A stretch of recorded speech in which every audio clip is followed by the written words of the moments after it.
Okay आज start करते हैं गोल्डन एज ऑफ द गुप्पत। ठीक है कि गुप्पत टाइम पीरियड ਨੂੰ गोल्डन एज टाइम पीरियड क्यों किया जाता हैगा ਵਾ। स्टूडेंट सब तो पहला तो यह याद रखना हैगा कि गुप्पत टाइम पीरियड है किहदा सी, चंद्रगुप्त दा, समुद्रगुप्त दा। ठीक है सो गुप्पत टाइम पीरियड इन्हां दा एक टाइम पीरियड सीगा, लेकिन गुप्पत टाइम पीरियड ਨੂੰ एक गोल्डन एज गुप्पत टाइम पीरियड मतलब गोल्डन एज ਦਾ मतलब ਹੁੰਦਾ ਇੱਕ ਸੁਨਹਿਰੀ ਯੁੱਗ ਕਿਉਂ ਬੋਲਿਆ ਜਾਂਦਾ ਹੈਗਾ ਵਾ। ਠੀਕ ਹੈ ਸੋ ਉਸ ਦੇ ਬਾਰੇ ਦੇ ਵਿੱਚ ਆਪਾਂ ਗੱਲ ਕਰਨੀ ਹੈਗੀ ਆ ਕਿ ਗੁੱਪਤ ਟਾਈਮ ਪੀਰੀਅਡ ਨੂੰ ਇੱਕ ਸੁਨਹਿਰੀ ਯੁੱਗ ਮਤਲਬ ਕਿ 골ਡਨ ਏਜ ਟਾਈਮ ਪੀਰੀਅਡ ਜਿਹੜਾ ਹੈਗਾ ਵਾ ਉਹ ਕਿਉਂ ਕਿਹਾ ਜਾਂਦਾ ਵਾ। चलो स्टार्ट करते हैं। कहना कि गुप्पत टाइम पीरियड दे विच बहुत सारी डेवलपमेंट हुई। For example like the basis of the literature, arts, science, mathematic. ठीक है उस तो बाद टेक्नोलॉजी कहते डिफरेंट बेसिस दे उत्ते गुप्पत टाइम पीरियड दे विच बहुत वार जेडे हैगे आ कह लो कि डेवलपमेंट होई डिफरेंट प्लेसिस दे विच जाके डिफरेंट प्लेस दा मतलब डिफरेंट जगह ते जाके डिफरेंट मटीरियल दी जेडी हैगी ना ओ की होई सी डेवलपमेंट होई सी। ठीक है सो इस दे नाल जदों डेवलपमेंट होनी स्टार्ट हुई तां असीं देखदे हां कि गुप्पत टाइम पीरियड दे विच बहुत सारी आर्ट दा मतलब समझदे हो ना कला ਇਹਦੀ ਵੀ ਡਿਵੈਲਪਮੈਂਟ ਹੋਈ ਸੀ ਜਿਹਦੇ ਕਰਕੇ ਲੋਕਾਂ ਨੇ ਡਿਫਰੈਂਟ ਟਾਈਪਸ ਦੀਆਂ ਜਿਹੜੀਆਂ ਹੈਗੀਆਂ ਸਟੈਚੂ ਬਣਾਉਣੀਆਂ ਸਟਾਰਟ ਕਰ ਦਿੱਤੀਆਂ। ਮਤਲਬ ਵੱਖਰੇ ਟਾਈਪ ਦੀ ਜਿਹੜੀਆਂ ਹੈਗੀਆਂ ਮੂਰਤ ਕੁਝ ਪ੍ਰੋਬਲਮ ਹੈ ਦਿੱਤਿਕ ਓਕੇ ਬੇਟਾ ਮਾਈਕ ਤੇ ਕ੍ਰਾਸ ਲਗਾ ਲਓ। तो कहते कि उन्होंने बहुत टाइप दे जिदा किसी ने कोई फॉन्ट बना लिया, किसी ने कोई किला बना लिया, किसी ने कोई पैलेस मतलब कोई महल बना लिया, किसी ने कोई मूर्ति मतलब कि स्टैचू जिहड़ी हैगी आ ओह बना ली। सो डिफरेंट टाइप ਦੀਆਂ ਚੀਜ਼ਾਂ ਬਣਾਈਆਂ ਗਈਆਂ। ਇਸ ਤੋਂ ਇਲਾਵਾ ਟੈਕਨੋਲੋਜੀ ਜਿਹੜੀ ਹੈਗੀ ਆ ਉਸਨੂੰ ਵੀ ਬਹੁਤ ਜ਼ਿਆਦਾ ਅੱਗੇ ਨੈਕਸਟ ਜਿਹੜਾ ਹੈਗਾ ਵਾ ਡਿਵੈਲਪ ਕੀਤਾ ਗਿਆ ਟੈਕਨੋਲੋਜੀ ਨੂੰ ਵੀ। ਠੀਕ ਹੈ ਟੈਕਨੋਲੋਜੀ ਦਾ ਮਤਲਬ ਉਸ ਸਮੇਂ ਇਦਾਂ ਨਹੀਂ ਸੀਗਾ ਕਿ ਉਹਨਾਂ ਨੇ ਕੋਈ ਮਸ਼ੀਨ ਵਗੈਰਾ ਕ੍ਰੀਏਟ ਕਰ ਦਿੱਤੀ ਸੀ, ਨਹੀਂ ਟੈਕਨੋਲੋਜੀ ਦਾ ਮਤਲਬ ਜਸਟ ਇਹੀ ਸੀਗਾ ਕਿ ਉਹਨਾਂ ਨੇ ਮਤਲਬ ਜਿਹੜੀਆਂ ਹੈਗੀਆਂ ਪਹਿਲਾਂ ਉਹ ਮੂਰਤੀਆਂ ਜਿਹੜੀਆਂ ਬਣਾਉਂਦੇ ਸੀਗੇ ਉਹਨਾਂ ਨੂੰ ਤਾਂਬਾ, ਸੋਨਾ, ਚਾਂਦੀ ਮਤਲਬ ਇਸ ਤਰ੍ਹਾਂ ਦੀਆਂ ਚੀਜ਼ਾਂ 'ਚ ਵੀ ਉਹਨਾਂ ਨੇ ਕ੍ਰੀਏਟ ਕਰਨਾ ਸਟਾਰਟ ਕਰ ਦਿੱਤਾ ਸੀ। ਮਤਲਬ ਕਿ ਜੋ ਉਹ ਵਰਕ ਕਰਦੇ ਸੀ ਆਰਟ ਦੇ ਤੌਰ ਤੇ ਬੜਾ ਹੀ ਸ਼ਾਰਪ ਤਰੀਕੇ ਨਾਲ, ਠੀਕ ਹੈ ਬੜਾ ਹੀ ਬਰੀਕੀ ਦੇ ਤਰੀਕੇ ਦੇ ਨਾਲ ਉਹਨਾਂ ਨੇ ਕਰਨਾ ਸਟਾਰਟ ਕਰ ਦਿੱਤਾ ਸੀਗਾ। ਸੋ ਕਹਿੰਦੇ ਇਸ ਟਾਈਮ ਪੀਰੀਅਡ ਨੂੰ ਇਸ ਲਈ ਦਾ 골ਡਨ ਏਜ ਟਾਈਮ ਪੀਰੀਅਡ ਬੋਲਿਆ ਜਾਂਦਾ ਹੈ। ਅਗਰ ਤੁਸੀਂ ਸਿੰਪਲ ਵਰਡਿੰਗ ਦੇ ਵਿੱਚ ਲਿਖਣਾ ਹੈ ਤੁਸੀਂ ਲਿਖਣਾ ਹੈ ਕਿ ਆਰਟ ਦੇ ਵਿੱਚ, ਟੈਕਨੋਲੋਜੀ ਦੇ ਵਿੱਚ ਜਾਂ ਫਿਰ ਤੁਸੀਂ ਕਹਿ ਲਓ ਕਿ ਸਾਇੰਸ ਦੇ ਬੇਸ ਤੇ, ਮੈਥਮੈਟਿਕਸ ਦੇ ਬੇਸ ਤੇ, ਲਿਟਰੇਚਰ ਦੇ ਬੇਸ ਤੇ ਬਹੁਤ ਸਾਰੇ ਡਿਵੈਲਪਮੈਂਟ ਕੀਤੀ ਗਈ ਸੀ। ਠੀਕ ਹੈ ਸੋ ਇਸ ਟਾਈਮ ਪੀਰੀਅਡ ਨੂੰ ਇੱਕ 골ਡਨ ਟਾਈਮ ਪੀਰੀਅਡ ਜਿਹੜਾ ਹੈਗਾ ਬੋਲਿਆ ਜਾਂਦਾ ਵਾ। ਹੁਣ ਅਸੀਂ ਨੈਕਸਟ ਇਹਦੇ ਜਿਹੜੇ ਪਾਰਟ ਹੈਗੇ ਆ ਉਹ ਕਰਦੇ ਆ ਕਿ ਕਿਹੜੇ ਬੇਸ ਦੇ ਉੱਤੇ ਜਿਹੜਾ ਹੈਗਾ ਵਾ ਡਿਵੈਲਪਮੈਂਟ ਹੋਈ ਸੀਗੀ। ਸਭ ਤੋਂ ਪਹਿਲਾਂ ਹੈਗਾ ਵਾ ਪੋਲੀਟੀਕਲ ਯੂਨਿਟੀ ਦੇ ਬੇਸਿਸ ਦੇ ਉੱਤੇ ਡਿਵੈਲਪਮੈਂਟ ਇਸ ਤਰੀਕੇ ਨਾਲ ਹੋਈ ਸੀ। ਹੁਣ ਨੈਸ਼ਨਲ ਟਾਈਪ ਦੇ ਰੂਲ ਚੱਲਣੇ ਸਟਾਰਟ ਹੋ ਗਏ ਸੀਗੇ। ਠੀਕ ਹੈ ਨੈਸ਼ਨਲ ਟਾਈਪ ਦੇ ਰੂਲ ਕਿਸ ਤਰ੍ਹਾਂ ਚੱਲਣੇ ਸਟਾਰਟ ਹੋ ਗਏ ਸੀ ਕਹਿੰਦੇ Maurya time period was divided into a different places and different parts. ਕਹਿੰਦੇ ਮੌਰਿਆ ਟਾਈਮ ਪੀਰੀਅਡ ਜਿਹੜਾ ਹੈਗਾ ਉਹਦੇ ਵਿੱਚ ਕੀ ਹੋ ਗਿਆ ਸੀਗਾ ਕਿ ਮੌਰਿਆ ਜਿਹੜਾ ਹੈਗਾ ਉਹਦਾ ਡਾਊਨਫਾਲ ਹੋ ਗਿਆ ਸੀ। ਡਾਊਨਫਾਲ ਦਾ ਮਤਲਬ ਹੁੰਦਾ ਪਤਨ ਹੋ ਜਾਣਾ। ਜਦੋਂ ਮੌਰਿਆ ਡਾਊਨਫਾਲ ਹੋਇਆ ਸੀ ਤਾਂ ਉਸ ਤੋਂ ਬਾਅਦ ਗੁੱਪਤ ਟਾਈਮ ਪੀਰੀਅਡ ਆਇਆ ਸੀ। ਮੌਰਿਆ ਡਾਊਨਫਾਲ ਕਿਉਂ ਹੋਇਆ ਸੀ ਬਿਕੋਜ਼ ਮਤਲਬ ਇਹ ਡਿਫਰੈਂਟ ਜਿਹੜਾ ਹੈਗਾ ਵਾ ਪਾਰਟ ਦੇ ਵਿੱਚ ਡਿਵਾਈਡ ਹੋਣਾ ਸਟਾਰਟ ਹੋ ਗਿਆ ਸੀ। ਸੋਚੋ ਕਿਸੇ ਦੀ ਕਿੰਗਡਮ ਅਗਰ ਡਿਵਾਈਡ ਹੋ ਜਾਏਗੀ, ਕਿੰਗਡਮ ਮਤਲਬ ਸਾਮਰਾਜ, ਕਿਸੇ ਦਾ ਸਾਮਰਾਜ ਜਦੋਂ ਡਿਵਾਈਡ ਹੋ ਜਾਏਗਾ ਵੱਖਰੇ ਪਾਰਟ ਦੇ ਵਿੱਚ ਕਹ ਲੋ ਕਿ ਵੰਡਿਆ ਜਾਏਗਾ। ਠੀਕ ਹੈ ਪਾਰਟ ਦੇ ਵਿੱਚ ਜਦੋਂ ਡਿਵਾਈਡ ਹੋ ਜਾਏਗਾ ਤਾਂ ਉਹਦੀ ਕਿੰਗਡਮ ਜਿਹੜੀ ਹੈਗੀ ਸਟੇਬਲ ਨਹੀਂ ਰਹਿ ਪਾਏਗੀ। ਇੱਕ ਕਿੰਗਡਮ ਨੂੰ ਬਣੇ ਰਹਿਣ ਦੇ ਲਈ ਇੱਕ ਜਿਹੜਾ ਹੈਗਾ ਵਾ ਸਾਮਰਾਜ ਹੈਗਾ ਉਸਨੂੰ ਬਣੇ ਰਹਿਣ ਦੇ ਲਈ ਨਾ ਕਿੰਗਡਮ ਦੇ ਵਿੱਚ ਯੂਨਿਟੀ ਦਾ ਹੋਣਾ ਜ਼ਰੂਰੀ ਹੁੰਦਾ ਹੈ। ਜਦ ਕਿ ਮੌਰਿਆ ਟਾਈਮ ਪੀਰੀਅਡ ਜਦੋਂ ਆਇਆ, ਵੈਸੇ ਤੁਸੀਂ ਯਾਦ ਰੱਖਣਾ ਮੈਂ ਗੁੱਪਤ ਟਾਈਮ ਪੀਰੀਅਡ ਦੀ ਗੱਲ ਕਰ ਰਹੀ ਹਾਂ ਲੇਕਿਨ ਹੁਣ ਮੈਂ ਥੋੜਾ ਜਿਹਾ ਪਿੱਛੇ ਚਲੇ ਗਈ ਹਾਂ ਕਿ ਮੌਰਿਆ ਟਾਈਮ ਪੀਰੀਅਡ ਦੇ ਵਿੱਚ ਕਿੰਗਡਮ ਡਿਵਾਈਡ ਹੋਣੀ ਸਟਾਰਟ ਹੋ ਗਈ ਸੀ। ਠੀਕ ਹੈ ਵੱਖਰੇ ਪਾਰਟਸ ਦੇ ਵਿੱਚ ਡਿਵਾਈਡ ਹੋ ਗਈਆਂ ਸੀ ਜਿਹਦੇ ਕਾਰਨ ਮੌਰਿਆ ਟਾਈਮ ਪੀਰੀਅਡ ਦੇ ਵਿੱਚ ਡਾਊਨਫਾਲ ਆ ਗਿਆ। ਡਾਊਨਫਾਲ ਦਾ ਮਤਲਬ ਹੈਗਾ ਕਿ ਮੌਰਿਆ ਟਾਈਮ ਦਾ ਪਤਨ ਹੋ ਗਿਆ ਸੀਗਾ। ਠੀਕ ਹੈ ਮਤਲਬ ਮੌਰਿਆ ਟਾਈਮ ਪੀਰੀਅਡ ਖਤਮ ਹੋਣਾ ਸਟਾਰਟ ਹੋ ਗਿਆ ਸੀ। ਦੈਨ ਕੀ ਆਣਾ ਸਟਾਰਟ ਹੋ ਗਿਆ ਸੀ, ਗੁਪਤ ਟਾਈਮ ਪੀਰੀਅਡ ਆਣਾ ਸਟਾਰਟ ਹੋ ਗਿਆ ਸੀ। ਗੁਪਤ ਟਾਈਮ ਪੀਰੀਅਡ ਦੇ ਵਿੱਚ ਕਹਿੰਦੇ ਕਿ ਲੋਕ ਜਿਹੜੇ ਸੀਗੇ ਡਿਫਰੈਂਟ ਪਲੇਸਿਸ ਤੋਂ ਆਏ ਸੀਗੇ ਤੇ ਉਹਨਾਂ ਨੇ ਉੱਥੇ ਰਹਿਣਾ ਸਟਾਰਟ ਕਰ ਦਿੱਤਾ ਸੀਗਾ। ਭਾਰਤ ਯਾਨੀ ਕਿ ਭਾਰਤ ਦੇ ਡਿਫਰੈਂਟ ਪਲੇਸਿਸ ਦੇ ਵਿੱਚ ਉਹਨਾਂ ਨੇ ਆਪਣਾ ਡਿਫਰੈਂਟ ਪਾਰਟ ਦੇ ਉੱਤੇ ਕੰਟਰੋਲ ਕਰਨਾ ਸਟਾਰਟ ਕਰ ਦਿੱਤਾ ਸੀ, ਕਿਉਂਕਿ ਮੌਰਿਆ ਟਾਈਮ ਪੀਰੀਅਡ ਖਤਮ ਹੋ ਗਿਆ। ਤਾਂ ਨੈਕਸਟ ਟਾਈਮ ਪੀਰੀਅਡ ਕਿਹੜਾ ਆਇਆ, ਗੁਪਤ ਟਾਈਮ ਪੀਰੀਅਡ ਆਇਆ। ਲੋਕ ਵੱਖਰੀ ਯਾਨੀ ਕਿ ਫੋਰਨ ਕੰਟਰੀ ਤੋਂ ਆ ਕੇ ਇੰਡੀਆ ਦੇ ਵਿੱਚ ਰਹਿਣਾ ਉਹਨਾਂ ਨੇ ਸਟਾਰਟ ਕਰ ਦਿੱਤਾ ਸੀਗਾ।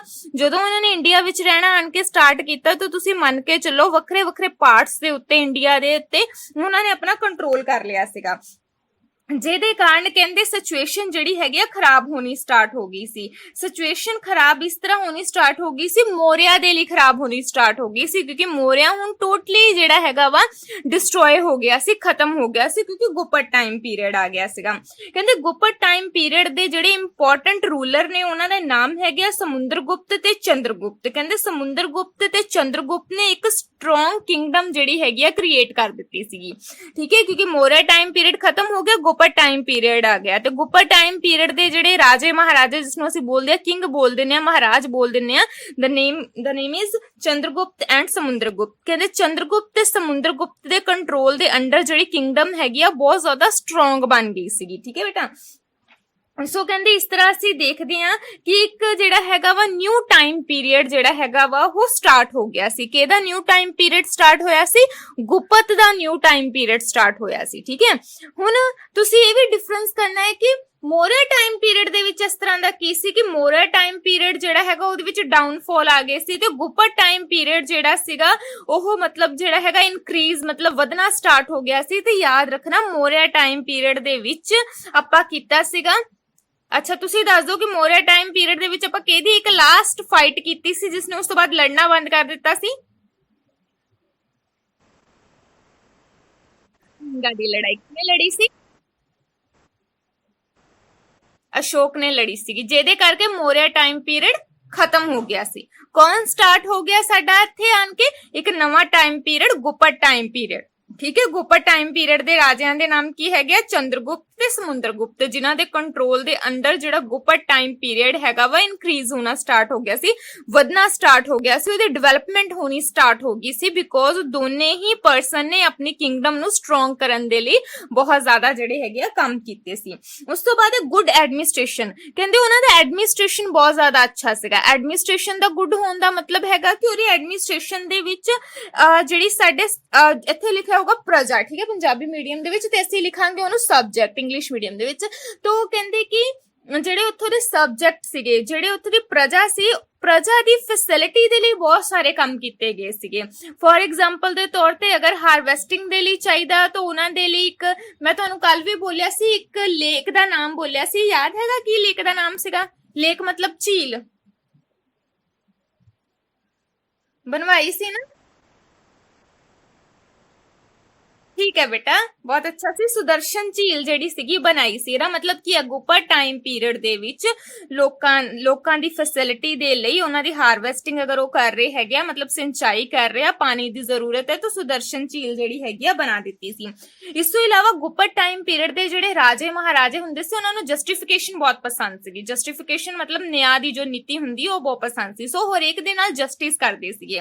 ਕਹਿੰਦੇ ਕਿ ਜਸਟਿਸ ਕਰਨ ਦੇ ਲਈ ਉਹਨਾਂ ਦੇ ਲਈ ਜਿਹੜੀ ਪਨਿਸ਼ਮੈਂਟ ਹੁੰਦੀ ਸੀ ਬਹੁਤ ਜ਼ਿਆਦਾ ਸਟਰੋਂਗ ਬੇਸਿਸ ਦੇ ਉੱਤੇ ਨਹੀਂ ਸੀ ਹੁੰਦੀਆਂ। ਮੋਸਟਲੀ ਕਹਿੰਦੇ ਕਿ ਬੋਡੀ ਪਾਰਟ ਦਾ ਕੋਈ ਪਾਰਟ ਕੱਟ ਕਰ ਦਿੱਤਾ ਜਾਂਦਾ ਸੀਗਾ ਅਗਰ ਕਿਸੇ ਨੇ ਕੋਈ ਕ੍ਰਾਈਮ ਕੀਤਾ ਵਾ। ਅਗਰ ਇਸ ਤੋਂ ਵੀ ਜ਼ਿਆਦਾ ਕਹਿ ਲੋ ਕਿ ਕਿਸੇ ਨੇ ਕ੍ਰਾਈਮ ਕੀਤਾ ਵਾ, ਕਿ ਕ੍ਰਾਈਮ ਜਿਹੜਾ ਹੈਗਾ ਬਹੁਤ ਜ਼ਿਆਦਾ ਹਾਈ ਲੈਵਲ ਦਾ ਹੈਗਾ ਵਾ, ਤੇ ਉਸਨੂੰ ਫਾਈਨ ਵੀ ਕਰ ਦਿੱਤਾ ਜਾਂਦਾ ਸੀਗਾ, ਉਹਦਾ ਬੋਡੀ ਪਾਰਟ ਵੀ ਕੋਈ ਕੱਟ ਦਿੱਤਾ ਜਾਂਦਾ ਸੀ। ਕਹਿੰਦੇ ਮੋਸਟਲੀ ਉਸ ਟਾਈਮ ਪੀਰੀਅਡ ਦੇ ਵਿੱਚ ਨਾ ਕੋਈ ਜ਼ਿਆਦਾ ਖਾਸ ਕ੍ਰਾਈਮ ਨਹੀਂ ਸੀ ਹੁੰਦਾ। ਜਿਵੇਂ ਮੈਂ ਤੁਹਾਨੂੰ ਫੋਰ ਐਗਜ਼ਾਮਪਲ ਦੇ ਤੌਰ ਤੇ ਦੱਸਿਆ ਵੀ ਆ ਕਿ ਲੋਕ ਮੋਸਟਲੀ ਆਪਣੇ ਘਰਾਂ ਨੂੰ ਓਪਨ ਛੋੜ ਕੇ ਚਲੇ ਜਾਂਦੇ ਹੁੰਦੇ ਸੀ। ਕਿਉਂ ਛੋੜ ਕੇ ਚਲੇ ਜਾਂਦੇ ਸੀ? ਬਿਕੋਜ਼ ਉਹਨਾਂ ਨੂੰ ਲੱਗਦਾ ਸੀਗਾ, ਉਹਨਾਂ ਨੂੰ ਨਹੀਂ ਸੀ ਲੱਗਦਾ, ਬਿਕੋਜ਼ ਉਸ ਟਾਈਮ ਪੀਰੀਅਡ ਦੇ ਵਿੱਚ ਜਿਹੜੇ ਕ੍ਰਾਈਮ ਸੀ ਉਹ ਵੈਸੇ ਹੀ ਬਹੁਤ ਘੱਟ ਹੁੰਦੇ ਸੀ। ਰੋਬਰੀ ਸਿਸਟਮ ਨਹੀਂ ਸੀ ਹੁੰਦਾ, ਰੋਬਰੀ ਮਤਲਬ ਚੋਰੀ ਵਗੈਰਾ ਜਾ, ਠੀਕ ਹੈ, ਤਾਂ ਚੋਰੀ ਵਗੈਰਾ ਬਹੁਤ ਜ਼ਿਆਦਾ ਘੱਟ ਹੁੰਦੀ ਸੀ, ਠੀਕ ਹੈ। ਸੋ ਕਹਿੰਦੇ ਕਿ ਇੰਨਾ ਸਭ ਕੁਝ ਸਹੀ ਸੀਗਾ ਉਹਨਾਂ ਦੇ ਸਿਸਟਮ ਦੇ ਵਿੱਚ, ਫਿਰ ਵੀ ਚੰਦਰਗੁਪਤ ਤੇ ਸਮੁੰਦਰਗੁਪਤ ਨੇ ਆਪਣੇ ਟਾਈਮ ਪੀਰੀਅਡ ਦੇ ਵਿੱਚ ਜਿਹੜਾ ਐਡਮਿਨਿਸਟ੍ਰੇਸ਼ਨ ਹੈਗਾ ਵਾ ਉਹਦੇ ਵਿੱਚ ਹੋਰ ਵੀ ਚੇਂਜਸ ਕਰਨ ਦੀ ਕੋਸ਼ਿਸ਼ ਕੀਤੀ ਸੀ, ਤਾਂ ਜੋ ਉਹਨਾਂ ਦੇ ਐਡਮਿਨਿਸਟ੍ਰੇਸ਼ਨਸ ਦੇ ਵਿੱਚ ਕਿਸੇ ਵੀ ਤਰ੍ਹਾਂ ਦੀ ਕੋਈ ਪ੍ਰੋਬਲਮ ਨਾ ਰਹਿ ਜਾਵੇ। ਠੀਕ ਹੈ, ਸੋ ਇੱਥੇ ਉਹਨਾਂ ਨੇ ਤੁਹਾਡੀ ਬੁੱਕ ਦੇ ਵਿੱਚ ਸੇਮ ਹੀ ਲਿਖਿਆ ਹੋਇਆ ਵਾ ਕਿ ਉਹ ਜਿਹੜਾ ਕ੍ਰਾਈਮ ਕੇਸ ਦੇ ਉੱਤੇ ਜਿਹੜੀ ਸਜ਼ਾ ਵਗੈਰਾ ਪਨਿਸ਼ਮੈਂਟ ਵਗੈਰਾ ਦਿੰਦੇ ਸੀ ਉਹ ਬਹੁਤ ਹੀ ਜ਼ਿਆਦਾ ਹਾਈ ਲੈਵਲ ਦੀ ਪਨਿਸ਼ਮੈਂਟ ਨਹੀਂ ਸੀ ਹੁੰਦੀ। ਠੀਕ ਹੈ, ਉਸ ਤੋਂ ਬਾਅਦ ਪ੍ਰੋਗਰੈਸ ਇਨ ਦਾ ਸਾਇੰਸ, ਕਹਿੰਦੇ ਸਾਇੰਸ ਦੇ ਬੇਸ ਤੇ ਵੀ ਉਹਨਾਂ ਨੇ ਪ੍ਰੋਗਰੈਸ ਕਰਨੀਆਂ ਸਟਾਰਟ ਕੀਤੀਆਂ ਸੀਗੀਆਂ। ਕਹਿੰਦੇ ਸਾਇੰਸ ਦੇ ਬੇਸ ਤੇ ਉਹਨਾਂ ਨੇ ਪ੍ਰੋਗਰੈਸ ਕਰਨੀਆਂ ਇਸ ਤਰ੍ਹਾਂ ਸਟਾਰਟ ਕੀਤੀਆਂ ਸੀਗੀਆਂ। ਕਹਿੰਦੇ ਆਰਿਆ ਭੱਟ, ਠੀਕ ਹੈ, ਆਰਿਆ ਭੱਟ ਜਿਹੜਾ ਸੀਗਾ ਕਹਿੰਦੇ ਉਹ ਇੱਕ ਮਤਲਬ ਤੁਹਾਨੂੰ ਪਤਾ ਹੀ ਹੋਏਗਾ ਆਰਿਆ ਭੱਟ ਇੱਕ ਸਾਇੰਟਿਸਟ ਸੀਗਾ। ਠੀਕ ਹੈ, ਸੋ ਆਰਿਆ ਭੱਟ ਨੇ ਆਪਣੀ ਇੱਕ ਬੁੱਕ ਲਿਖੀ ਸੀ, ਬੁੱਕ ਨੇਮ ਇਜ਼, ਲਿਖ ਲਓ ਬੇਟਾ, ਸੂर्य ਪ੍ਰਿੰਸੀਪਲ। ਵੈਸੇ ਤਾਂ ਇੱਥੇ ਸਿਧਾਂਤ ਹੀ ਲਿਖਿਆ ਹੁੰਦਾ, ਬਟ ਤੁਸੀਂ ਸਿਧਾਂਤ ਨਾ ਲਿਖਣਾ, ਸੂर्य ਪ੍ਰਿੰਸੀਪਲ ਲਿਖ ਲੈਣਾ। ਠੀਕ ਹੈ, ਆਰਿਆ ਭੱਟ ਕਹਿੰਦੇ ਆਰਿਆ ਭੱਟ ਨੇ 2 ਬੁੱਕਸ ਲਿਖੀਆਂ ਸੀ, ਆਰਿਆ ਭੱਟਮ, ਠੀਕ ਹੈ, ਆਰਿਆ ਭੱਟਮ ਤੇ ਸੂर्य ਪ੍ਰਿੰਸੀਪਲ। ਠੀਕ ਹੈ, ਸੋ ਕਹਿੰਦੇ ਕਿ ਇਸ ਤਰ੍ਹਾਂ ਉਸਨੇ ਮਤਲਬ ਇੱਕ ਮਤਲਬ ਜਿਹੜੀਆਂ ਹੈਗੀਆਂ ਬੁੱਕਸ ਲਿਖੀਆਂ ਸੀਗੀਆਂ, ਕਿਉਂ ਲਿਖੀਆਂ ਸੀਗੀਆਂ, ਤਾਂ ਜੋ ਮਤਲਬ ਉਹ ਆਪਣੀ ਸਾਇੰਟਿਫਿਕ ਬੇਸ ਦੇ ਉੱਤੇ ਜੋ ਵੀ ਜਿਸ ਵੀ ਕਿਸਮ ਦੀ ਜਿਹੜੀ ਹੈਗੀ ਡਿਸਕਵਰੀ ਕਰ ਰਿਹਾ ਵਾ ਉਹ ਡਿਸਕਵਰੀ ਜਿਹੜੀ ਹੈਗੀ ਆ ਆਮ ਲੋਕਾਂ ਤੱਕ ਪਹੁੰਚ ਸਕੇ। ਠੀਕ ਹੈ, ਕਹਿੰਦੇ ਇਹਦੇ ਵਿੱਚੋਂ ਬ੍ਰਹਮਗੁਪਤ ਨਾਮ ਦਾ ਪਰਸਨ ਹੈ ਜਿਹਨੇ ਫਰਸਟ ਟਾਈਮ ਜਿਹੜਾ ਹੈਗਾ ਨਿਊਟਨ ਦੇ ਬੇਸ ਦੇ ਉੱਤੇ ਜਿਹੜਾ ਹੈਗਾ ਆਪਣਾ ਇੱਕ ਪ੍ਰਿੰਸੀਪਲ ਲਿਖਿਆ ਸੀ। ਠੀਕ ਹੈ, ਕਿਸਨੇ ਲਿਖਿਆ ਸੀ? ਬ੍ਰਹਮਗੁਪਤ ਨੇ। ਉਸ ਤੋਂ ਬਾਅਦ ਇਹ ਕਹਿੰਦੇ ਗੁਪਤ ਟਾਈਮ ਪੀਰੀਅਡ ਦੇ ਵਿੱਚ ਜਿਹੜਾ ਹੈਗਾ ਵਾ ਡਿਫਰੈਂਟ ਟਾਈਪ ਦੀਆਂ ਹੋਰ ਵੀ ਡਿਸਕਵਰੀਜ਼ ਕੀਤੀਆਂ ਗਈਆਂ ਸੀ, ਲੇਕਿਨ ਮੈਂ ਤੁਹਾਨੂੰ ਇਹ ਦੱਸ ਦਿੰਦੀ ਆ ਕਿ ਕੁਝ ਜ਼ਿਆਦਾ ਲਿਖਣ ਦੇ ਨਾਲੋਂ ਆਰਿਆ ਭੱਟ ਦਾ ਨਾਮ ਤੁਹਾਨੂੰ ਪਹਿਲਾਂ ਵੀ ਪਤਾ ਸੀ, ਤਾਂ ਤੁਹਾਨੂੰ ਮੈਂ ਬੋਲ ਦਿੱਤਾ ਕਿ ਉਹਦੀਆਂ 2 ਬੁੱਕ ਲਿਖ ਲਓ। ਠੀਕ ਹੈ, ਨਿਊਟਨ ਦਾ ਤਾਂ ਤੁਹਾਨੂੰ ਸਭ ਨੂੰ ਪਤਾ ਹੀ ਹੈਗਾ ਨਾ, ਨਿਊਟਨ ਦਾ ਆਪਣਾ ਇੱਕ ਪ੍ਰਿੰਸੀਪਲ ਹੈਗਾ ਵਾ ਨਿਊਟਨ ਦਾ। ਸੋ ਬ੍ਰਹਮਗੁਪਤ ਨੇ ਕਹਿੰਦੇ ਕਿ ਨਿਊਟਨ ਦਾ ਜਿਹੜਾ ਹੈਗਾ ਪ੍ਰਿੰਸੀਪਲ ਲਿਖਿਆ ਸੀ। ਸੋ ਇਹਨਾਂ 2 ਚੀਜ਼ਾਂ ਨੂੰ ਤੁਸੀਂ ਯਾਦ ਕਰਨਾ ਹੈਗਾ ਵਾ। ਠੀਕ ਹੈ, ਉਸ ਤੋਂ ਇਲਾਵਾ ਹੈਗਾ ਡਿਵੈਲਪਮੈਂਟ ਆਫ ਦਾ ਲਿਟਰੇਚਰ। ਕਹਿੰਦੇ ਲਿਟਰੇਚਰ ਦੇ ਬੇਸ ਤੇ ਹੁਣ ਜਿਹੜੀ ਚੀਜ਼ ਤੁਹਾਨੂੰ ਕਰਵਾਉਂਗੀ ਇਸ ਨੂੰ ਅੱਛੇ ਤਰੀਕੇ ਦੇ ਨਾਲ ਸੁਣਨਾ, ਬਿਕੋਜ਼ ਤੁਹਾਨੂੰ ਇਹਦੇ ਬਾਰੇ ਵਿੱਚ ਪਹਿਲਾਂ ਵੀ ਨੌਲੇਜ ਹੋਏਗੀ।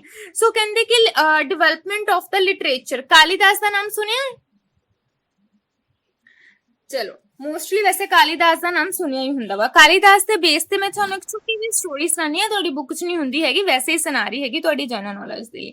ਕਾਲੀਦਾਸ ਨਾਂ ਦਾ ਇੱਕ ਪਰਸਨ ਸੀਗਾ ਜਿਹੜਾ ਰਾਈਟਰ ਰਹਿ ਚੁੱਕਾ ਵਾ, ਠੀਕ ਹੈ, ਲਿਟਰੇਚਰ ਰਹਿ ਚੁੱਕਾ ਉਹ ਪਰਸਨ, ਲੇਕਿਨ ਉਹ ਪਰਸਨ ਇੰਨਾ ਕੁ ਜ਼ਿਆਦਾ ਮੂਰਖ ਸੀਗਾ, ਇੱਕ ਵਾਰੀ ਉਹ ਜਿਹੜੀ ਲੱਕੜੀ ਨੂੰ ਕੱਟ ਰਿਹਾ ਸੀ ਨਾ, ਉਹੀ ਲੱਕੜੀ ਦੇ ਉੱਤੇ ਬੈਠਾ ਸੀ।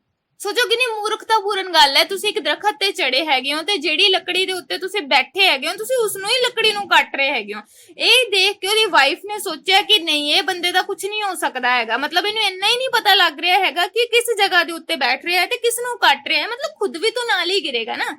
ਤਾਂ ਇਹ ਚੀਜ਼ਾਂ ਜਿਹੜੀਆਂ ਸੀ ਉਹਦੀ ਵਾਈਫ ਨੇ ਉਸਨੂੰ ਬੋਲ ਦਿੱਤੀਆਂ ਕਿ ਤੈਨੂੰ ਸੱਚਮੇ ਅਕਲ ਨਹੀਂ ਹੈਗੀ, ਮਤਲਬ ਸੱਚਮੇ ਤੂੰ ਮਤਲਬ ਦਿਮਾਗ ਤੋਂ ਖਾਲੀ ਪਰਸਨ ਹੈਗਾ ਵਾ ਕਿ ਤੈਨੂੰ ਇਹ ਨਹੀਂ ਪਤਾ ਲੱਗ ਰਿਹਾ ਕਿ ਇਸ ਦੇ ਨਾਲ ਤੈਨੂੰ ਹੀ ਚੋਟ ਲੱਗ ਸਕਦੀ ਹੈਗੀ ਆ। ਸੋ ਇਸ ਚੀਜ਼ ਦਾ ਇਫੈਕਟ ਜਿਹੜਾ ਹੈਗਾ ਵਾ ਕਾਲੀਦਾਸ ਦੇ ਉੱਤੇ ਬਹੁਤ ਪਿਆ ਸੀਗਾ। ਸੋਚੋ ਕਿ ਉਸ ਪਰਸਨ ਨੇ ਬਾਅਦ ਵਿੱਚ ਜਿਹੜਾ ਹੈਗਾ ਸੰਸਕ੍ਰਿਤ ਲੈਂਗੁਏਜ ਦੇ ਵਿੱਚ ਇੰਨੇ ਸਾਰੇ ਗ੍ਰੰਥ ਲਿਖੇ, ਤੁਸੀਂ ਰਾਈਟ ਡਾਊਨ ਕਰਨਾ ਹੈ, ਕਾਲੀਦਾਸ ਦੀ ਸਟੋਰੀ ਨਹੀਂ ਰਾਈਟ ਡਾਊਨ ਕਰਨੀ, ਤੁਸੀਂ ਲਿਖਣਾ ਹੈ ਕਿ ਕਾਲੀਦਾਸ ਜਿਹੜਾ ਸੀ ਗੁਪਤ ਟਾਈਮ ਪੀਰੀਅਡ ਦਾ ਇੱਕ ਲਿਟਰੇਚਰ ਸੀ। ਠੀਕ ਹੈ, ਗੁਪਤ ਟਾਈਮ ਪੀਰੀਅਡ ਦੇ ਵਿੱਚ ਉਸਨੇ ਸੰਸਕ੍ਰਿਤ ਲੈਂਗੁਏਜ ਦੇ ਵਿੱਚ ਲਿਟਰੇਚਰ ਜਿਹੜੇ ਸੀਗੇ ਆਪਣੀ ਜਿਹੜੀਆਂ ਸੀਗੀਆਂ ਕਹਿ ਲੋ ਕਿ ਬੁੱਕਸ ਜਿਹੜੀਆਂ ਸੀਗੀਆਂ ਲਿਖੀਆਂ ਸੀ ਸੰਸਕ੍ਰਿਤ ਲੈਂਗੁਏਜ ਦੇ ਵਿੱਚ। ਕਹਿੰਦੇ ਇਸ ਤੋਂ ਇਲਾਵਾ ਕਹਿੰਦੇ ਕਾਲੀਦਾਸ ਜਿਹੜਾ ਸੀ ਉਸ ਟਾਈਮ ਪੀਰੀਅਡ ਦਾ ਇੱਕ ਬਹੁਤ ਹੀ ਜ਼ਿਆਦਾ ਫੇਮਸ ਕਹਿ ਲੋ ਕਿ ਪੋਇਟ ਰਹਿ ਚੁੱਕਾ ਸੀਗਾ। ਕਹਿੰਦੇ ਉਸਨੇ ਬਹੁਤ ਸਾਰੀਆਂ ਜਿਹੜੀਆਂ ਸੀਗੀਆਂ ਆਪਣੀਆਂ ਰਚਨਾਵਾਂ, ਮਤਲਬ ਉਹਦੀਆਂ ਬਹੁਤ ਸਾਰੇ ਲਿਟਰੇਚਰ ਦੇ ਬੇਸ ਤੇ ਉਸਨੇ ਬਹੁਤ ਸਾਰੀਆਂ ਕਵਿਤਾਵਾਂ ਵਗੈਰਾ ਲਿਖੀਆਂ ਹੋਈਆਂ ਸੀਗੀਆਂ।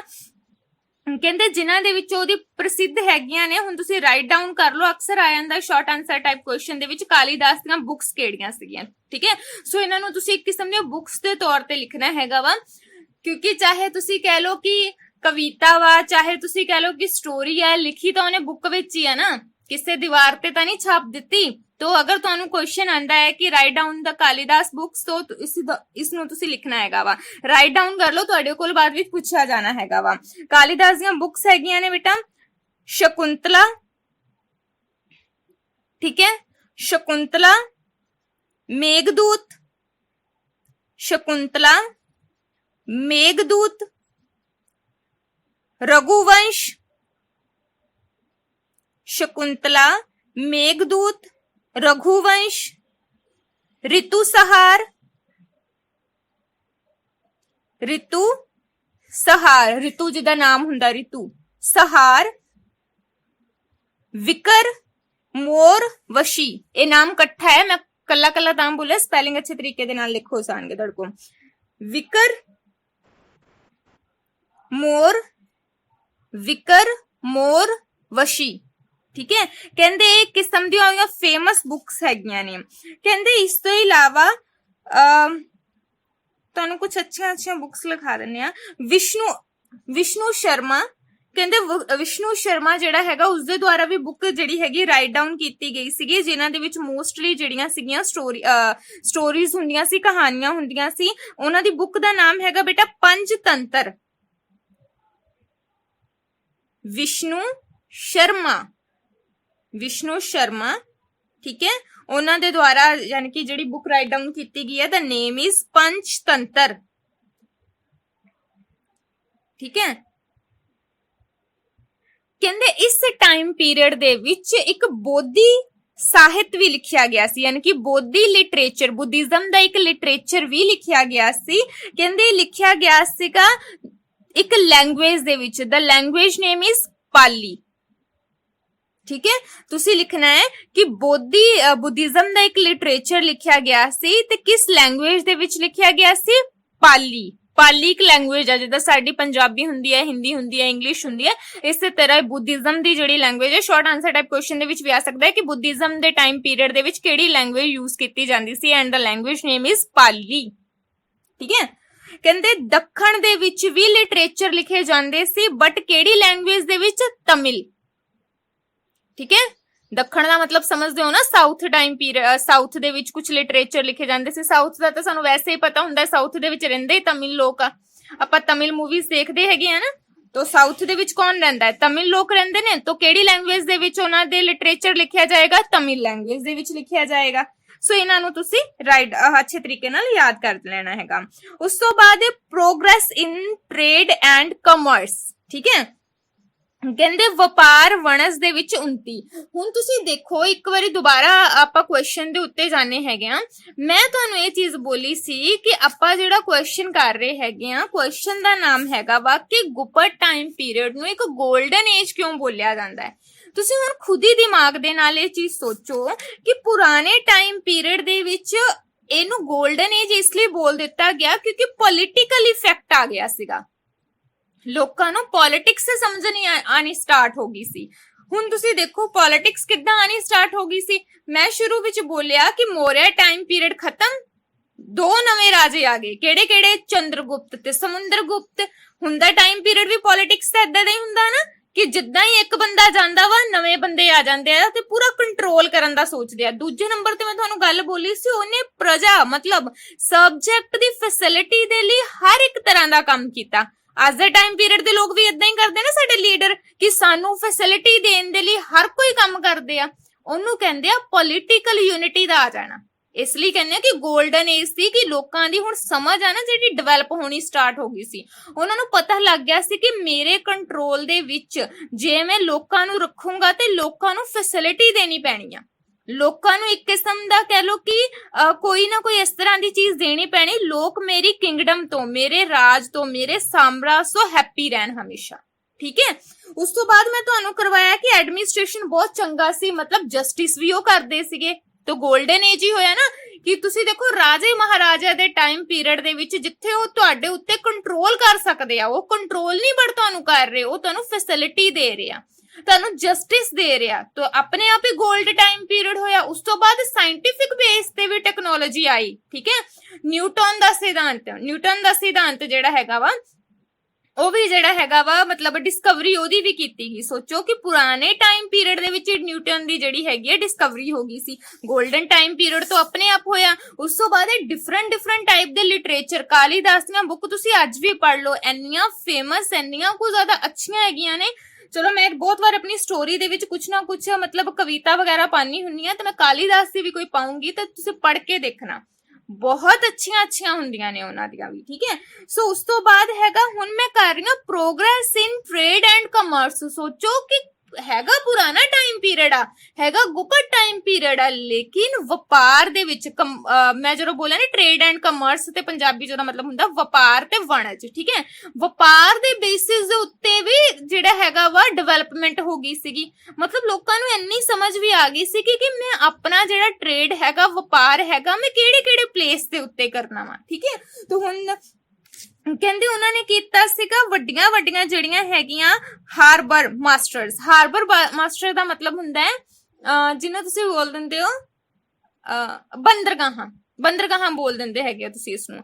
ਤੋ ਹਾਰਬਰ ਮਾਸਟਰ ਦਾ ਮਤਲਬ ਹੈਗਾ ਬੰਦਰਗਾਹਾਂ। ਕਹਿੰਦੇ ਉਹਨਾਂ ਨੇ ਹਾਰਬਰ ਮਾਸਟਰਸ ਨੂੰ ਇੱਕ ਕਿਸਮ ਦਾ ਰੋਡ ਦੇ ਨਾਲ ਕਨੈਕਟ ਕਰ ਦਿੱਤਾ ਸੀ। ਮਤਲਬ ਕਿ ਉਹਨਾਂ ਨੇ ਜਿਹੜੀਆਂ, ਮੈਂ ਕਿਆ ਬੋਲਿਆ ਸੀ, ਬੰਦਰਗਾਹਾਂ ਹੈ, तो मैंने क्या बोला कि ਬੰਦਰਗਾਹਾਂ ਨੂੰ ਉਹਨਾਂ ਨੇ ਰੋਡ ਦੇ ਨਾਲ ਕਨੈਕਟ ਕਰ ਦਿੱਤਾ, ਇੱਕ ਕਿਸਮ ਦਾ ਜੋੜ ਦਿੱਤਾ, ਲਿੰਕ ਬਣਾ ਦਿੱਤਾ ਉਹਨਾਂ ਦਾ ਕਿ ਬੰਦਰਗਾਹਾਂ ਮਤਲਬ ਹਾਰਬਰਸ ਮਾਸਟਰ ਤੋਂ ਜੋ ਵੀ ਮਟੀਰੀਅਲ ਆਏਗਾ ਦੈਨ ਰੋਡ ਦੇ ਥਰੂ ਔਰ ਡਿਫਰੈਂਟ ਜਿਹੜੀ ਹੈਗੀ ਆ ਅਰਬਨਾਈਜੇਸ਼ਨ, ਲੋਕਲ ਅਰਬਨਾਈਜੇਸ਼ਨ ਦੇ ਵਿੱਚ ਜਾਂ ਫਿਰ ਕਹਿ ਲਓ ਕਿ ਲੋਕਲ ਪਲੇਸਿਸ ਦੇ ਉੱਤੇ ਉਹ ਪਹੁੰਚ ਜਾਏਗਾ। ਮਤਲਬ ਸ਼ਹਿਰਾਂ ਦੇ ਵਿੱਚ ਤੇ ਪਿੰਡਾਂ ਦੇ ਵਿੱਚ ਜਿਹੜਾ ਮਟੀਰੀਅਲ ਹੈਗਾ ਉਹ ਪਹੁੰਚ ਜਾਏਗਾ। ਮਤਲਬ ਕਹਿੰਦਾ ਕਿ ਉਹਨਾਂ ਨੇ ਇੱਕ ਹਾਰਬਰ ਮਾਸਟਰਸ ਨੂੰ ਰੋਡ ਦੇ ਨਾਲ ਲਿੰਕ ਕਰ ਦਿੱਤਾ ਕਿ ਬੰਦਰਗਾਹਾਂ ਦੇ ਉੱਤੋਂ ਸਮਾਨ ਲਿਆ ਕੇ ਵੱਖਰੇ ਵੱਖਰੇ ਡਿਫਰੈਂਟ ਪਲੇਸਿਸ ਦੇ ਵਿੱਚ, ਸ਼ਹਿਰ ਦੇ ਵਿੱਚ, ਅਰਬਨਾਈਜੇਸ਼ਨ ਦੇ ਵਿੱਚ ਜਾਂ ਲੋਕਲ ਏਰੀਆ ਦੇ ਵਿੱਚ ਉਹਨਾਂ ਨੇ ਉਹ ਮਟੀਰੀਅਲ ਨੂੰ ਡਿਸਟ੍ਰੀਬਿਊਟ ਕਰਨਾ ਸਟਾਰਟ ਕਰਤਾ। ਸੋਚੋ ਲੋਕਾਂ ਦਾ ਦਿਮਾਗ ਇੰਨਾ ਜ਼ਿਆਦਾ ਅੱਛਾ ਹੋ ਗਿਆ ਕਿ ਹੁਣ ਉਹਨਾਂ ਨੂੰ ਪਤਾ ਲੱਗ ਗਿਆ ਕਿ ਮੈਂ ਮਟੀਰੀਅਲ ਆਪਣੇ ਹੀ ਏਰੀਆ ਦੇ ਵਿੱਚ, ਆਪਣੇ ਹੀ ਕਿੰਗਡਮ ਦੇ ਵਿੱਚ ਰੱਖਾਂਗਾ ਦੈਨ ਮੇਰੀ ਡਿਵੈਲਪਮੈਂਟ ਨਹੀਂ ਹੋਏਗੀ। ਦੈਨ ਉਸਨੇ ਕੀ ਕੀਤਾ, ਆਪਣੇ ਹੀ ਮਟੀਰੀਅਲ ਨੂੰ ਡਿਫਰੈਂਟ ਪਲੇਸਿਸ ਦੇ ਉੱਤੇ ਡਿਸਟ੍ਰੀਬਿਊਟ ਕਰਨਾ ਸਟਾਰਟ ਕਰ ਦਿੱਤਾ। ਇਸ ਲਈ ਤਾਂ ਬੋਲਿਆ ਜਾਂਦਾ ਹੈ ਕਿ 골ਡਨ ਟਾਈਮ ਪੀਰੀਅਡ ਆ। ਪਹਿਲਾਂ ਤਾਂ ਇੰਨੀ ਸਮਝ ਹੀ ਹੈ ਨਹੀਂ ਸੀ ਕਿਸੇ ਨੂੰ, ਠੀਕ ਹੈ ਨਾ। ਤੋ ਕਹਿੰਦੇ ਕਿ ਹੁਣ ਤੁਸੀਂ ਰਾਈਟ ਡਾਊਨ ਕਰਨਾ ਵਾ ਕਿ ਕਿਹੜੇ ਕਿਹੜੇ ਪਲੇਸਿਸ ਦੇ ਉੱਤੇ ਉਹਨਾਂ ਦੇ ਜਿਹੜੇ ਟ੍ਰੇਡ ਹੈਗਾ ਵਾ, ਵਪਾਰ ਹੈਗਾ ਵਾ, ਉਹ ਚੱਲਦਾ ਸੀ। ਰਾਈਟ ਡਾਊਨ ਜੋ ਮੈਂ ਲਿਖਾ ਰਹੀ ਹਾਂ ਨਾ, ਪਲੀਜ਼ ਉਸਨੂੰ ਹੀ ਰਾਈਟ ਡਾਊਨ ਕਰਨਾ। ਆਪਣੀਆਂ ਬੁੱਕ ਖੋਲ ਕੇ ਟਿਕ ਮਾਰਕ ਕਰਕੇ ਫਲਾਣਾ ਏਰੀਆ ਨਾ ਮਾਰਕ ਕਰਨ ਬਹਿ ਜਾਣਾ। ਜੋ ਲਿਖਾ ਰਹੀ ਹਾਂ ਉਸਨੂੰ ਅੱਛੀ ਤਰ੍ਹਾਂ ਸੁਣ ਲਓ, ਠੀਕ ਹੈ ਨਾ। तो कहते कि श्रीलंका, चीन, अरब, ईरान, दोबारा बोल दिया, श्रीलंका, चीन, अरब, ईरान, मिस्र, यूनान, रोम। ਕਹਿੰਦੇ ਇਹਨਾਂ ਜਗ੍ਹਾ ਦੇ ਉੱਤੇ ਕਹਿੰਦੇ ਕਿ ਉਹਨਾਂ ਨੇ ਕੀ ਕੀਤਾ, ਇੱਕ ਕਿਸਮ ਦਾ ਟ੍ਰੇਡ ਕੀਤਾ। ਹੁਣ ਟ੍ਰੇਡ ਕਿਸ ਚੀਜ਼ ਦਾ ਵਾ, ਮੈਂ ਤੁਹਾਨੂੰ ਇੱਕ ਵਰਡ ਬੋਲਿਆ ਸੀ, ਮੈਂ ਬੋਲਿਆ ਸੀ ਹਾਂਜੀ ਜ਼ਰੂਰ ਜੀ।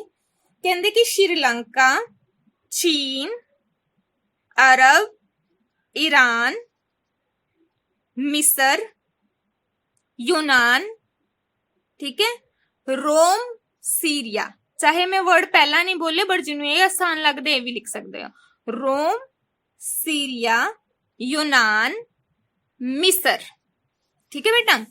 मैं ਤੁਹਾਨੂੰ ਇੱਕ ਵਰਡ ਬੋਲਿਆ ਸੀਗਾ ਕਿ ਸੌਰੀ ਪਹਿਲਾਂ ਇਹਨੂੰ ਕੰਪਲੀਟ ਕਰਦੀ ਹਾਂ ਕਿ ਇਹਨਾਂ ਜਗ੍ਹਾ ਦੇ ਉੱਤੇ ਸਾਡਾ ਵਪਾਰ ਚੱਲਦਾ ਸੀ, ਟ੍ਰੇਡ ਚੱਲਦਾ ਸੀ। ਮੈਂ ਤੁਹਾਨੂੰ ਇੱਕ ਵਰਡ ਬੋਲਿਆ ਸੀਗਾ ਕਿ ਜੇ ਤੁਹਾਨੂੰ ਨਹੀਂ ਸਮਝ ਲੱਗਦਾ ਹੈਗਾ ਕਿ ਕੋਟਨ, ਜੂਟ, ਠੀਕ ਹੈ, ਸਿਲਕ ਜਾਂ ਰਿਓਨ, ਵੈਲਵਟ, ਅਗਰ ਤੁਹਾਨੂੰ ਇਹ ਨਾਮ ਜਿਹੜੇ ਹੈਗੇ ਆ ਕੱਪੜਿਆਂ ਦੇ ਔਖੇ ਲੱਗਦੇ ਆ, ਜਿਨ੍ਹਾਂ ਨੂੰ ਤੁਸੀਂ ਮੋਸਟਲੀ ਆਪਣੇ ਘਰਾਂ 'ਚ ਗੱਲ ਹੁੰਦੀ ਹੈ ਨਾ, ਉੱਨੀ ਕੱਪੜਾ, ਸੂਤੀ ਕੱਪੜਾ, ਰੇਸ਼ਮੀ ਕੱਪੜਾ, ਤਾਂ ਇਸਨੂੰ ਐਸੇ ਏਦਾਂ ਤੋਂ ਆਪਾਂ ਲਿਖ ਨਹੀਂ ਨਾ ਸਕਦੇ। तो ਆਪਾਂ ਨੂੰ क्या लिखना पड़ेगा, अपन लिखना पड़ेगा कॉटन, जूट, सिल्क्स, ठीक है, रेयन, वेलवेट, फेल्ट, तो इस तरह लिखना पड़ेगा। मैं बोला कि अगर तुम्हें वर्ड औखे लगते हैं ना तो इन सारे वर्ड्स ਨੂੰ ਇਕੱਠਾ ਕਰਕੇ क्या लिख लो, वेलवेट लिख लो। बट हाँ जिन्हों ਨੂੰ ਇਹ वर्ड अच्छे लगते हैं, सौखे लगते हैं, ठीक है, तो ਇਹ ਲਿਖ ਸਕਦਾ ਹੈ ਕਿ ਅਸੀਂ ਡਿਫਰੈਂਟ ਪਲੇਸਿਸ ਦੇ ਉੱਤੇ ਬਹੁਤ ਸਾਰੀਆਂ ਚੀਜ਼ਾਂ ਨੂੰ ਇੰਪੋਰਟ ਤੇ ਐਕਸਪੋਰਟ ਕਰਦੇ ਸੀ। ਯਾਦ ਰੱਖਿਓ ਇੰਪੋਰਟ ਦਾ ਮਤਲਬ ਸਮਾਨ ਨੂੰ ਇੱਧਰ ਲਿਆਣਾ, ਠੀਕ ਹੈ। ਹੁਣ ਇੰਪੋਰਟ ਅਸੀਂ ਕਿਹੜੀਆਂ ਚੀਜ਼ਾਂ ਕਰਾਂਗੇ, ਆਫ ਕੋਰਸ ਸਾਡੇ ਕੋਲ 골ਡ ਨਹੀਂ ਹੈ, ਸਿਲਵਰ ਨਹੀਂ ਹੈ, ਠੀਕ ਹੈ, ਤਾਂ ਇਹ ਚੀਜ਼ਾਂ ਅਸੀਂ ਕੀ ਕਰਾਂਗੇ, ਇੰਪੋਰਟ ਕਰਾਂਗੇ। ਐਕਸਪੋਰਟ ਦੇ ਵਿੱਚ ਕੀ ਕਰਾਂਗੇ, ਜਿਹੜਾ ਮਟੀਰੀਅਲ ਸਾਡੇ ਕੋਲ ਬਹੁਤ ਹੈ, ਠੀਕ ਹੈ। ਫੋਰ ਐਗਜ਼ਾਮਪਲ ਸਾਡੇ ਫੈਬਰਿਕ ਬਹੁਤ ਡਿਫਰੈਂਟ ਟਾਈਪ ਦਾ ਸਾਡੇ ਇੰਡੀਆ ਦੇ ਵਿੱਚ ਬਣਦਾ ਹੈਗਾ ਵਾ, ਠੀਕ ਹੈ। ਸੋ ਸਾਡੇ ਇੰਡੀਆ ਦੇ ਵਿੱਚ ਫੈਬਰਿਕ ਬਹੁਤ ਡਿਫਰੈਂਟ ਟਾਈਪ ਦਾ ਬਣਦਾ ਹੈ। ਤਾਂ ਤੁਹਾਨੂੰ ਮੈਂ ਇੱਕ ਚੀਜ਼ ਲਿਖਾਣੀ ਹੈ, ਅਗਰ ਤੁਹਾਨੂੰ ਆਸਾਨ ਲੱਗਦੀ ਹੈ ਤਾਂ ਪਲੀਜ਼ ਜ਼ਰੂਰ ਲਿਖ ਲੈਣਾ cotton jute from the plants, ਠੀਕ ਹੈ, ਲਿਖ ਲੈਣਾ cotton jute from plants. Punjabi ਦੇ ਵਿੱਚ ਅਰੇ ਇੰਗਲਿਸ਼ ਥੋੜੀ ਜਿਹੀ ਲਿਖ ਲਓ, ਇਹ ਬਹੁਤ ਸੌਖਾ ਵਰਡ ਹੈਗਾ ਵਾ, ਠੀਕ ਹੈ। ਜੋ ਪੰਜਾਬੀ ਮੀਡੀਅਮ ਦੇ ਵੀ ਹੈ ਨਾ ਉਹ ਵੀ ਥੋੜਾ ਜਿਹਾ ਲਿਖ ਲਓ। ਕੋਟਨ ਜੂਟ ਫਰੋਮ ਪਲਾਂਟਸ, ਕਹਿੰਦੇ ਕਿ ਕੋਟਨ ਤੇ ਜੂਟ, ਜੂਟ ਨੂੰ ਮੇਬੀ ਪਟਸਨ ਬੋਲਦੇ ਆ, ਤਾਂ ਕਹਿੰਦੇ ਕਿ ਕੋਟਨ ਤੇ ਜਿਹੜੀ ਪਟਸਨ ਹੈਗੀ ਆ ਪਲਾਂਟਸ ਤੋਂ ਆਉਂਦੀ ਆ, ਮਤਲਬ ਦਰਖਤਾਂ ਤੋਂ ਮਿਲਦੀ ਆ।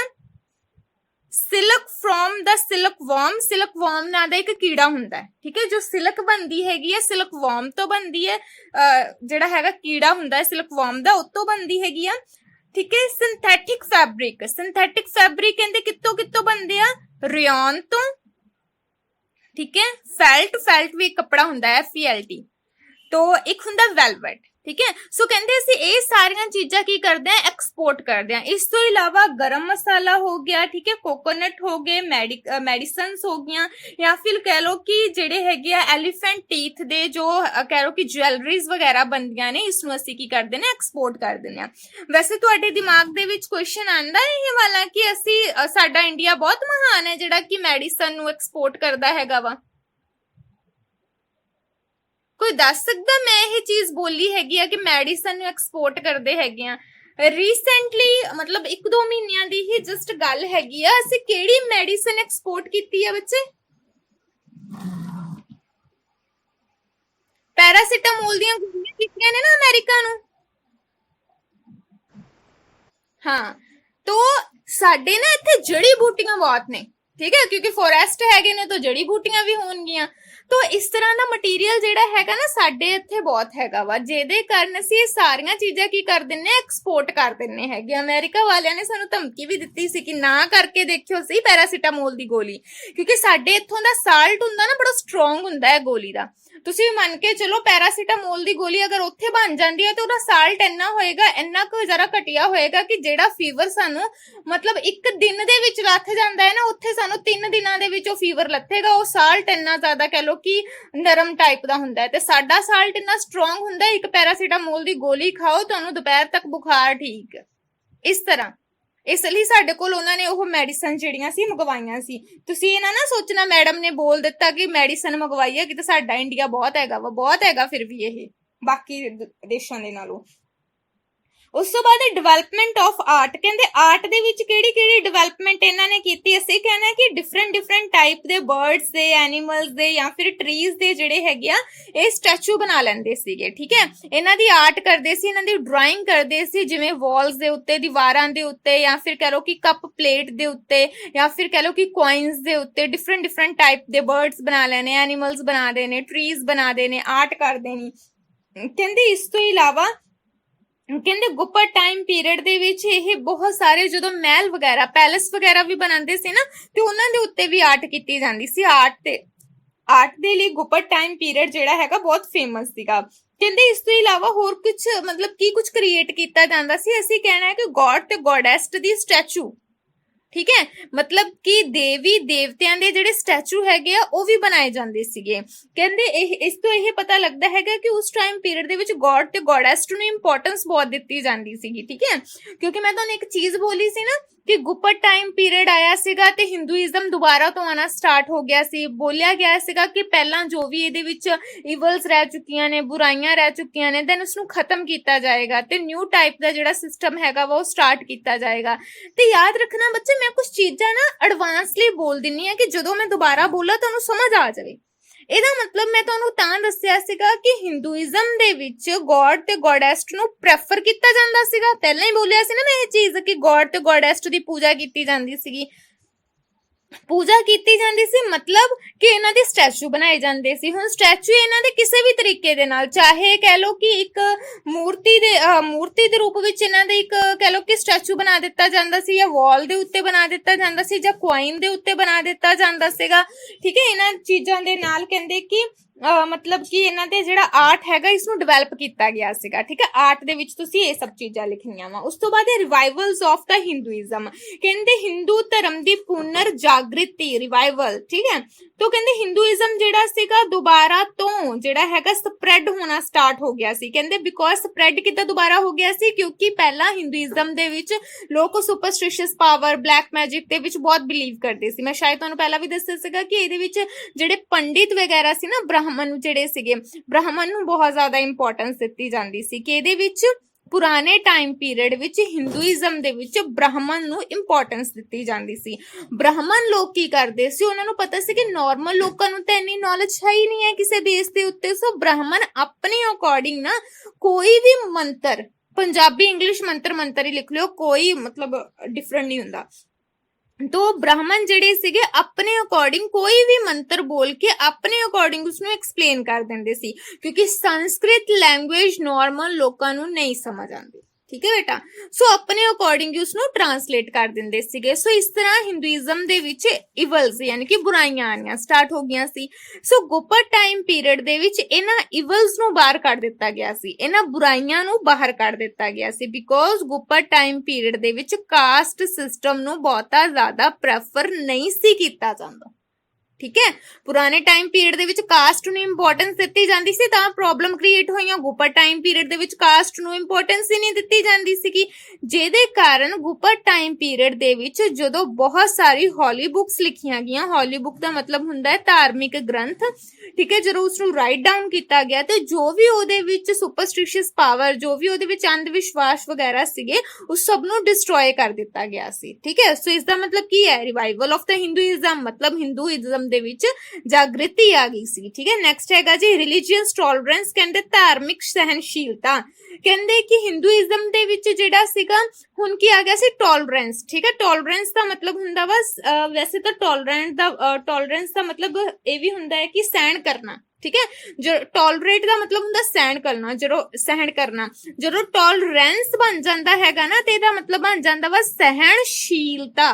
ਠੀਕ ਹੈ, ਕਹਿੰਦੇ ਕਿ ਰਿਲੀਜੀਅਸ ਬੇਸਿਸ ਦੇ ਉੱਤੇ ਨਾ ਹੁਣ ਸਹਿਣਸ਼ੀਲਤਾ ਬਣ ਗਈ ਸੀ, ਮਤਲਬ ਰਾਜੇ ਮਹਾਰਾਜਾ ਨੇ ਵੀ ਨਾ ਐਕਸੈਪਟ ਕਰਨਾ ਸਟਾਰਟ ਕਰ ਦਿੱਤਾ ਸੀ, ਕੋਈ ਗੱਲ ਨਹੀਂ ਜੇ ਹਿੰਦੂ ਹੈਗੇ ਆ ਤੇ ਕੋਈ ਗੱਲ ਨਹੀਂ, ਜੇ ਉਹਦੇ ਵਿੱਚ ਡਿਫਰੈਂਟ ਕਾਸਟ ਹੈਗੀਆਂ ਕੋਈ ਗੱਲ ਨਹੀਂ, ਜੇ ਮੁਸਲਮਾਨ ਹੈਗੇ ਆ। ਸੋ ਸਭ ਨੇ ਐਕਸੈਪਟ ਕਰਨਾ ਇੱਕ ਦੂਜੇ ਨੂੰ ਸਟਾਰਟ ਕਰ ਦਿੱਤਾ ਸੀ। ਸੋ ਇਸ ਤੋਂ ਤੁਸੀਂ ਕੀ ਸਮਝੋਗੇ ਕਿ ਟੋਲਰੈਂਸ ਆ ਗਈ ਸੀ, ਸਹਿਣਸ਼ੀਲਤਾ ਆ ਗਈ ਸੀ ਕਿ ਕੋਈ ਗੱਲ ਨਹੀਂ, ਹਰ ਕੋਈ ਕਿਸਮ ਦੇ ਜਿਹੜੇ ਲੋਕ ਹੈਗੇ ਉਹ ਹੁੰਦੇ ਹੀ ਹੈ। ਠੀਕ ਹੈ, ਧਰਮ ਹੁੰਦਾ ਹੀ ਹੈ। ਸੋ ਇਸ ਲਈ ਕਹਿੰਦੇ ਕਿ ਚੰਦਰਗੁਪਤ ਹੋ ਗਿਆ, ਸਮੁੰਦਰਗੁਪਤ ਹੋ ਗਿਆ, ਸੋ ਕਹਿੰਦੇ ਕਿ ਇਹਨਾਂ ਨੇ ਕੀ ਕੀਤਾ ਸੀ, ਬੁੱਧੀਜ਼ਮ ਮਤਲਬ ਕਿ ਬੁੱਧੀਜ਼ਮ ਜਿਹੜਾ ਹੈਗਾ ਉਸਨੂੰ ਵੀ ਇਹਨਾਂ ਨੇ ਆਪਣੇ ਵਿੱਚ ਅਪਣਾਇਆ ਸੀ, ਉਸਨੂੰ ਵੀ ਅਪਰੂਵਲ ਜਿਹੜਾ ਹੈਗਾ ਵਾ ਅਪਲਾਈ ਕੀਤਾ ਸੀ ਆਪਣੇ ਵਿੱਚ।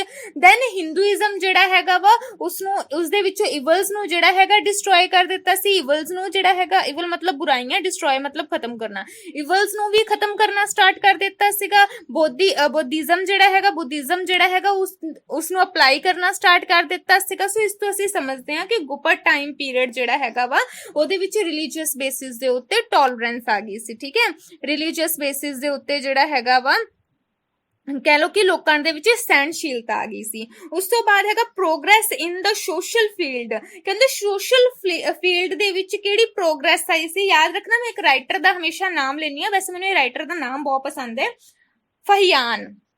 ਠੀਕ ਹੈ, ਫਹੀਆਨ ਇੱਕ ਰਾਈਟਰ ਹੈ, ਉਸਨੇ ਲਿਖਿਆ ਹੈ ਕਿ neither any living being that has murdered, not any the stuff is live or not any good garlic is mean। ਠੀਕ ਹੈ, ਇਹਦਾ ਮਤਲਬ ਹੈਗਾ ਵਾ ਕਿ ਨਾ ਕੋਈ ਜੀਵ ਹੱਤਿਆ ਕਰਦਾ ਵਾ, ਠੀਕ ਹੈ, ਨਾ ਕੋਈ ਸ਼ਰਾਬ ਪੀਂਦਾ ਵਾ, ਨਾ ਕੋਈ ਮਾਸ ਤੇ ਲਸਣ ਖਾਂਦਾ ਵਾ। ਕਹਿੰਦੇ ਗੁਪਤ ਟਾਈਮ ਪੀਰੀਅਡ ਦਾ ਸੋਸ਼ਲ ਲਾਈਫ ਇੰਨੀ ਕੁ ਜ਼ਿਆਦਾ ਅੱਛੀ ਸੀਗੀ ਕਿ ਲਿਵਿੰਗ ਬੀਇੰਗ ਮਤਲਬ ਜਿਹੜੇ ਇਨਸਾਨ, ਹਾਂਜੀ ਹਾਂਜੀ ਜੀ ਜ਼ਰੂਰ ਜੀ। ਕਹਿੰਦੇ ਕਿ ਗੁਪਤ ਟਾਈਮ ਪੀਰੀਅਡ ਦੇ ਵਿੱਚ ਜਿਹੜੇ ਰਾਜੇ ਮਹਾਰਾਜੇ ਸੀ ਉਹ ਟਾਈਮ ਪੀਰੀਅਡ ਇੰਨਾ ਜ਼ਿਆਦਾ ਯਾਨੀ ਕਿ ਸੋਸ਼ਲ ਫੀਲਡ ਇੰਨੀ ਜ਼ਿਆਦਾ ਅੱਛੀ ਸੀ ਕਿ neither any living being has murdered nor any the stuff and live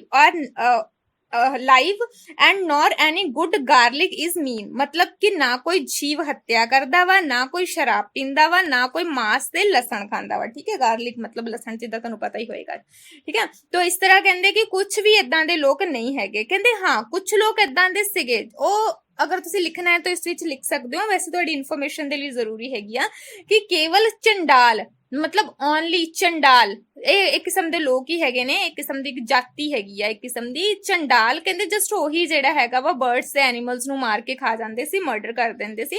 otherwise ਤਾਂ ਕਹਿੰਦੇ ਲੋਕ ਉੱਥੋਂ ਦੇ ਓਨੈਸਟ ਹੀ ਹੁੰਦੇ ਸੀ, ਦਿਆਲੂ ਹੀ ਹੁੰਦੇ ਸੀਗੇ। ਠੀਕ ਹੈ, ਇਸ ਤੋਂ ਇਲਾਵਾ ਹੈਗਾ spread of the Indian culture in abroad. ਕਹਿੰਦੇ ਕਿ ਭਾਰਤੀ ਸੰਸਕ੍ਰਿਤੀ ਦਾ ਵਿਦੇਸ਼ਾਂ ਵਿੱਚ ਪ੍ਰਚਾਰ ਕਰਨਾ। ਕਹਿੰਦੇ ਜੋ ਇੰਡੀਆ ਦੇ ਲੋਕ ਹੈਗੇ ਨੇ ਗੁਪਤ ਟਾਈਮ ਪੀਰੀਅਡ ਦੇ ਵਿੱਚ, ਕਹਿੰਦੇ ਉਹ ਕੀ ਕਰਦੇ ਸੀ, ਡਿਫਰੈਂਟ ਪਲੇਸਿਸ ਤੋਂ ਲੋਕ ਉੱਥੇ ਆਣ ਕੇ ਚਾਹੇ ਰਹਿੰਦੇ ਸੀ, ਠੀਕ ਹੈ। ਇੰਡੀਆ ਦੇ ਵਿੱਚ ਉਹਨਾਂ ਨੇ ਰਹਿਣਾ ਸਟਾਰਟ ਕਰ ਦਿੱਤਾ ਸੀ, ਆਪਣਾ ਜਿਹੜਾ ਲਿਵਿੰਗ ਪਲੇਸ ਹੈਗਾ ਵਾ ਡਿਫਰੈਂਟ ਤੋਂ ਟਾਈਪ ਤੋਂ ਲੋਕ ਜਿਹੜੇ ਹੈਗੇ ਆ ਆਉਂਦੇ ਸੀ ਤੇ ਇੰਡੀਆ ਦੇ ਵਿੱਚ ਆਪਣਾ ਜਿਹੜਾ ਲਾਈਫ ਸਟਾਈਲ ਹੈਗਾ ਵਾ ਉਸਨੂੰ ਅਪਣਾਉਣਾ ਉਹਨਾਂ ਨੇ ਸਟਾਰਟ ਕਰ ਦਿੱਤਾ ਸੀਗਾ।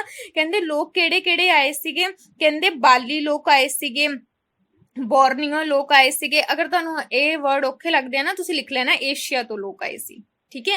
ਏਸ਼ੀਆ ਦੇ ਵਿੱਚੋਂ ਏਸ਼ੀਆ ਦੇ ਡਿਫਰੈਂਟ ਪਲੇਸਿਸ ਦੇ ਵਿੱਚੋਂ ਲੋਕ ਆਏ ਸੀ। ਦੈਨ ਉਹਨਾਂ ਨੇ ਆਪਣਾ ਜਿਹੜਾ ਹੈਗਾ ਲਿਵਿੰਗ ਸਟੈਂਡਰਡ ਇੰਡੀਆ ਦੇ ਵਿੱਚ ਬਣਾ ਲਿਆ ਸੀਗਾ।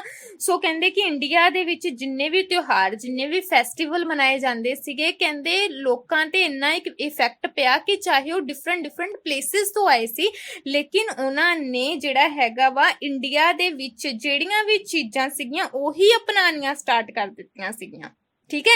ਇੰਡੀਆ ਦੇ ਫੈਸਟੀਵਲਸ ਨੂੰ ਹੀ ਉਹਨਾਂ ਨੇ ਮਨਾਉਣਾ ਸਟਾਰਟ ਕਰ ਦਿੱਤਾ ਸੀਗਾ। ਜਿੱਦਾਂ ਤੁਸੀਂ ਮੰਨ ਕੇ ਚੱਲੋ ਕੁਝ ਤਿਉਹਾਰ ਏਦਾਂ ਦੇ ਹੈਗੇ ਆ ਜਿਹੜੇ ਸਿਰਫ ਹਿੰਦੂਆਂ ਦੇ ਆ, ਲੇਕਿਨ ਅਸੀਂ ਉਹਨਾਂ ਤਿਉਹਾਰਾਂ ਨੂੰ ਵੀ ਮਨਾਉਂਦੇ ਹੈਗੇ ਆ, ਠੀਕ ਹੈ। ਇਹਦਾ ਮਤਲਬ ਕੀ ਹੈ ਕਿ ਜਦੋਂ ਅਸੀਂ ਜਿਹੜੇ ਥਾਂ ਤੇ ਰਹਿੰਦੇ ਆ ਨਾ ਉਹਨਾਂ ਨੂੰ ਅਪਣਾਉਣਾ ਸਟਾਰਟ ਕਰ ਦਿੰਦੇ ਆ। ਹੁਣ ਤੁਸੀਂ ਦੇਖੋ, ਅਸੀਂ ਕੋਈ ਲੋਕ ਈਦ ਤੋਂ ਮਨਾਉਂਦੇ ਨਹੀਂ, ਮੇਰੇ ਖਿਆਲ ਨਾਲ ਤੁਹਾਡੇ ਵਿੱਚੋਂ ਵੀ ਕੋਈ ਜਿਹੜਾ ਹੈਗਾ ਮੁਸਲਮਾਨ ਨਹੀਂ ਹੋਏਗਾ, ਹੈ ਨਾ। ਲੇਕਿਨ ਜਦੋਂ ਸਾਡੇ ਫਰੈਂਡ ਸਾਨੂੰ ਇਹਨੂੰ ਈਦ ਮੁਬਾਰਕ ਦੀ ਪਿਕਚਰ ਸੈਂਡ ਕਰਦੇ ਆ, ਅਸੀਂ ਜਾਂ ਤਾਂ ਆਪਣੇ ਸਟੇਟਸ ਤੇ ਲਗਾ ਲੈਂਦੇ ਆ ਜਾਂ ਉਸਨੂੰ ਹੀ ਨੈਕਸਟ ਸੈਂਡ ਕਰ ਦਿੰਦੇ ਆ। ਇਹਦਾ ਮਤਲਬ ਕੀ ਹੈ ਕਿ ਅਸੀਂ ਜਿਹੜੀ ਥਾਂ ਦੇ ਉੱਤੇ ਜਿਸ ਏਰੀਆ ਦੇ ਵਿੱਚ ਰਹਿੰਦੇ ਆ ਨਾ ਉਹ ਚੀਜ਼ ਦਾ ਇਫੈਕਟ ਪੈਣਾ ਸਾਡੇ ਉੱਤੇ ਸਟਾਰਟ ਹੋ ਜਾਂਦਾ ਹੈ। ਸੋ ਅੱਜ ਦਾ ਜਿਹੜਾ ਟੌਪਿਕ ਸੀਗਾ, ਇਹ ਟੌਪਿਕ ਨੂੰ ਆਪਾਂ ਇੱਥੇ ਹੀ ਖਤਮ ਕਰਦੇ ਹੈਗੇ ਆ ਤੇ ਤੁਹਾਡੇ ਕੋਲ ਕੁਝ ਕੁਐਸਚਨ ਪੁੱਟ ਕਰਦੇ ਹੈਗੇ ਆ। ਸੋ ਇਹਨਾਂ ਕੁਐਸਚਨ ਦੇ ਜਿਹੜੇ ਆਨਸਰ